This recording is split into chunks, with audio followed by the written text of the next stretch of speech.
જે પ્રકારે સુરતમાં ગુનાખોરી વધી રહી છે, જેને પગલે સુરતમાં પોલીસ દ્વારા તમામ આરોપીઓને આજે કડક ચેતવણી આપવામાં આવેલી છે। જે રીઢા આરોપીઓ છે, જે હથિયારના ગુનામાં તેમજ નાર્કોટિક્સ જેવા જે રીઢા આરોપીઓ છે, તેઓને સુરત શહેર પોલીસ દ્વારા ખાસ સૂચનામાં આપવામાં આવેલી છે। જે પ્રકારે હાલ અત્યારે સુરત પોલીસ પરેડ ગ્રાઉન્ડ ખાતે 1000થી વધુ જે આરોપીઓ છે તેઓને અહીં એકત્રિત કરવામાં આવેલા છે અને તેઓને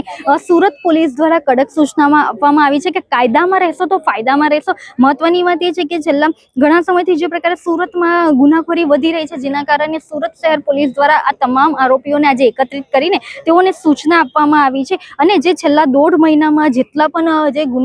ગુનેગારો હોય, જે રીઢા ગુનેગારો હોય, જેઓની પોલીસ દ્વારા ધરપકડ કરવામાં આવી હોય, તેઓને આજે અહીં બોલાવીને સૂચના આપવામાં છે। આજે કઈ રીતે આરોપીઓને એકત્રિત કરવામાં આવ્યા છે, કેટલા આરોપીઓ છેલ્લા 1.5 મહિનામાં માનનીય સીપી સરની સૂચનાથી અલગ અલગ વિસ્તારોની અંદર તમામ ટીમો દ્વારા સઘન કોમ્બિંગ ઓપરેશન્સ હાથ ધરવામાં આવ્યા હતા। એ કોમ્બિંગ ઓપરેશન્સમાં ખાસ કરીને ગુજરાત પોલીસ એક્ટ 135 એમની ઉપર જ કોન્સન્ટ્રેટ કરવામાં આવ્યું હતું અને એમાંથી 1750 જેવા કેસીસ અમે રજીસ્ટર કર્યા હતા, જેમાંથી 1350 જેટલા લોકો એવા મળ્યા હતા જે લોકોના વિરુદ્ધમાં અમે ચાકુ, છુરી, ચપ્પા એવી જાહેરમાં લઈને ફરતા હોય એવી ગુનો દાખલ કરવામાં આવ્યો હતો। આજે તમામ પોલીસ સ્ટેશનોના તમામ લોકોને અહીંયા હાજર રાખવામાં આવ્યા હતા, જેમાં એનડીપીએસના જે અપરાધીઓ છે એ, આર્મ્સ એક્ટના જૂના અપરાધીઓ છે એ, સાથે સાથે જે છેલ્લા 1.5 મહિનાની દરમિયાન પકડાયા એ લોકો, અને આજે પ્રિવેન્ટિવ એક્શનની કામગીરી પણ હાથ ધરવામાં આવી છે અને સાથે સાથે સિનિયર અધિકારીઓ દ્વારા કડક અને સ્પષ્ટ સૂચના આપવામાં આવી છે કે ભવિષ્યમાં આવી કોઈ પણ ગતિવિધિમાં એ લોકો ફરીથી પકડાયા તો એમના વિરુદ્ધમાં સુરત સિટી પોલીસ બહુ સઘન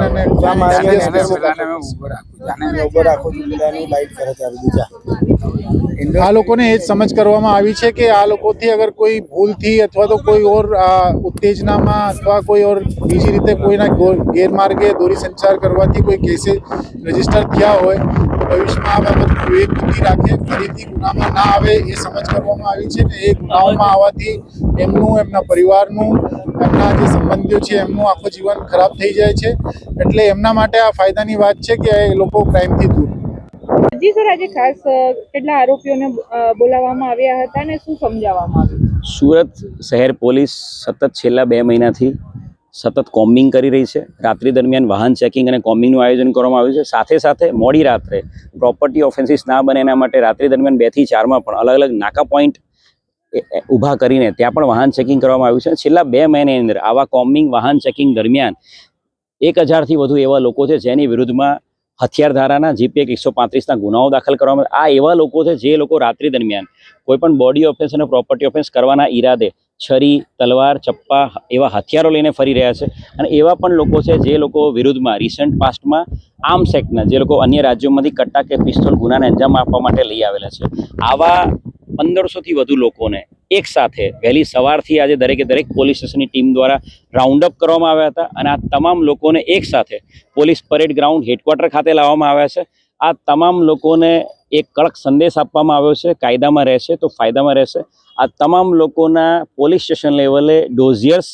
તૈયાર કરવામાં આવ્યા છે। આ તમામ લોકો જે આરોપીઓ છે એના ડોઝિયર તૈયાર કરવામાં આવે જેની અંદર એમની તમામ ફેમિલી હિસ્ટ્રી, તમામ ડિટેલ્સ આધાર કાર્ડથી માંડીને સાથે સાથે અન્ય રાજ્યના રહેવાસી જે આરોપીઓ પકડાયેલા છે એના અન્ય રાજ્યના પાક્કા એડ્રેસ પણ લેવામાં, કેમ કે ઘણા બધા કેસોમાં અહીંયા ગુનાને અંજામ આપ્યા પછી લોકો પોતાના રાજ્યમાં અન્ય રાજ્યમાં ભાગી જતા હોય છે ને પછી આરોપી પકડાતા નથી, તો એનો આખો એક ડોઝિયર ડેટાબેઝ તૈયાર કરવામાં આવ્યો છે અને સાથે સાથે કલેક્ટરશ્રીના માર્ગદર્શન અને સંકલન હેઠળ 8 એક્ઝિક્યુટિવ મેજિસ્ટ્રેટની ટીમો અત્યારે પોલીસ પરેડ હેડક્વાર્ટર ગ્રાઉન્ડ ખાતે તૈનાત છે અને આ તમામ ટીમો આ